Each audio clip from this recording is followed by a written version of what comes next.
it would be last year? And how confident are you that you can get to that point? And Sid, I'll have one quick follow-up as well. Yeah, no, I mean, obviously everything looks great right now. I mean, getting the guys back healthy, as far as Rasheed and having Hollywood fully healthy and Xavier in year 2, I think the offense has a chance to be really, really good. It's just about keeping building.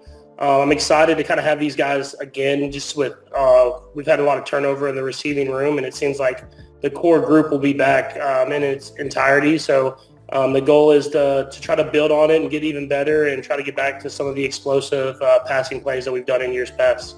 Yeah, you mentioned Rasheed. How's he looking? And what are your expectations for him, given how he was playing at the time of the injury, but now he's coming off the injury?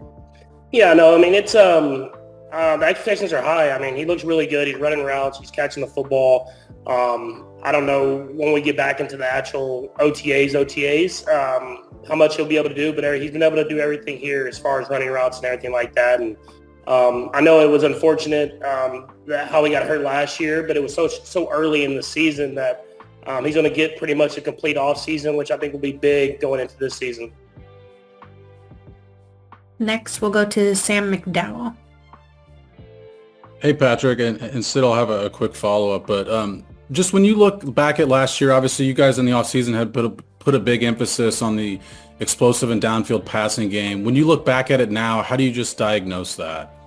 Yeah, I mean, I don't feel like we got to the goal that we wanted to. I think the injuries definitely affected it a little bit, but my goal is to be better and trying to give guys chances down the field. And I mean, if you look at the only real positive, I think, from the Super Bowl, was the second half of me just kind of getting back to, we got to throw the ball deep. We have to push the envelope. And you saw Xavier making some big plays down the field. And so trying to take positives away from that and from the rest of the season as well is we got the guys. It's about me trusting them, making the throws downfield and letting them make plays. And then just how do you map out this time with the guys? I mean, I assume you've got some sort of blueprint that you go by. Does it change year to year? Can you kind of just give us a sense of what that's like? Yeah, it changes a little bit. I mean, I think we start off with some therapy in the morning, some stuff to get the guys' bodies right, get a nice workout in, and then get to the field. And even though we're not in person, we're still doing virtual meetings. So you know what the coaches are talking about, and it's about taking those routes to the field, explaining it to them the way I see it and the way the coaches see it. And so that when we get back in the building here in a couple weeks, guys have a jump start of what we expect and how we're going to go about our business. And like I said, it helps that this year it's a lot of the same receivers that I've worked with previously. And so not a ton of teaching. A lot of guys know what they need to do. It's just refining their skills. Let's go next to Vahe. Hey, Patrick. I wonder if there's any difference in mentality for you coming off a Super Bowl win versus coming off a Super Bowl loss in terms of how you enter the grind of the offseason, if it's a different sort of motivation. And Sid, if I could have a follow-up too. Yeah, I mean, I'm pretty motivated anyways, but I think when you get some of those tiring sets or tiring reps that you're in the workout, you have something in the back of your mind that you're kind of pushing towards, and you have that bad taste in your mouth from the last time you stepped in the football field, and you kind of have to hear about it all off season. So it gives you the push that you want to go out there and be better and show what we're really about. And when you referred a moment ago to needing to be better, I was wondering what you feel like your own points of emphasis are this off season, and what it is you as you examine last season that you really want to try to enhance.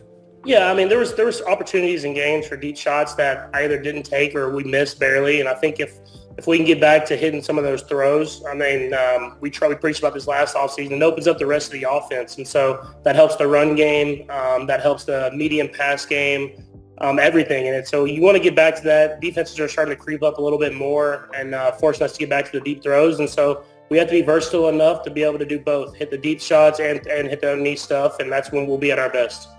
Thanks. We'll go next to Matt Derrick. Hey, Patrick, and two questions if you have time. Curious if Gardner Minshew is down there with you, how well you know him, and what kind of perspective and different voice do you see him bringing maybe to the quarterback room than you've had in the past? Yeah, I mean, I think, I've obviously just kind of met him through passing. He's been down here working with us, and I feel like we're going to have a really good quarterback room just in general, and I think having Gardner, a guy that loves the game, comes in with the right mentality every single day. And a guy that pushes the envelope, kind of like what we've been talking about. And so I think having someone that's going to push me to take chances down the field, it'll be big to continue to work and build our chemistry on the field, but also push each other on it as well. At the Combine, Brett Veach said that he and Matt Nagy talk about the fact that maybe you know too much at this point, that maybe you see things that defenses don't even do now because you're that far advanced.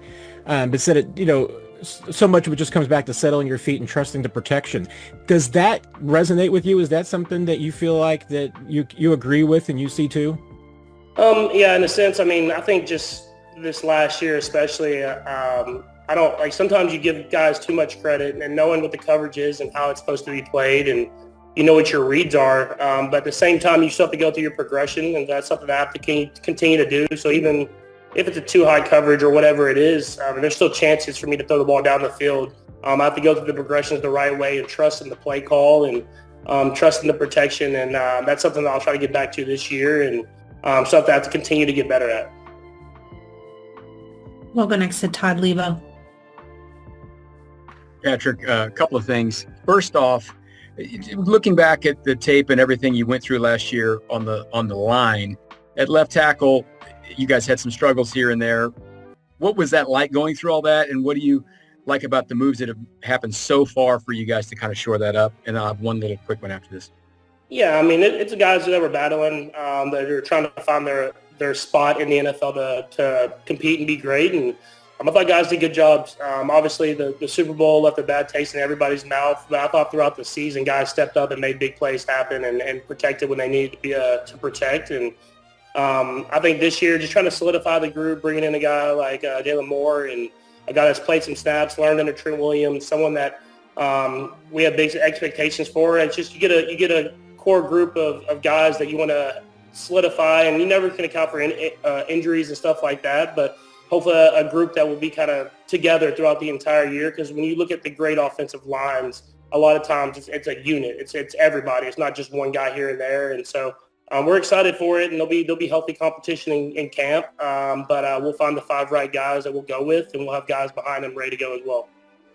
And then you talked before about getting a new look with the hair. You finally pulled the trigger and cut the hair. What went into that decision? What's the reaction been from folks for you? Yeah, I mean, I've wanted to do it for a while, but it was kind of one of those superstitions. I kept winning the Super Bowl, which is a good thing, but I didn't want to cut the hair while I was doing it. And so I had told everybody during the season that win or lose, if we win 3 in a row or if we lose, I'm getting the haircut. Like that's enough. And I'm very excited. Like I've looked at some videos from last year, and I can't believe all you guys let me keep that nappy hair for so long. Like I look way better now with the short hair, so I'll be keeping this going forward. We'll go next to Mackenzie. Just wondering if you could share what your draft experience was like, as we're just a day away now, and I'll have a quick follow-up too. Yeah, no, I got to spend it back at home, and we were talking about it actually today, and we were throwing with some of the guys, and I was very excited to be able to spend it back at home with the people I grew up with and the people that believe. Although Travis Kelce and Patrick Mahomes have long been a duo on the field, their personal lives have always had a clear boundary. Mahomes is a private person, rarely showing emotions outside of press conferences or games, while Travis, with his lively, funny personality, tends to be more comfortable and public in his private life. When Taylor Swift entered Travis' life, many people were curious about how Mahomes would react. Initially, Mahomes kept a calm demeanor. He appeared next to Taylor at a few team events, but rarely showed much. Some rumors once said that Patrick did not want the entertainment world to overwhelm the Chiefs' usually private locker room.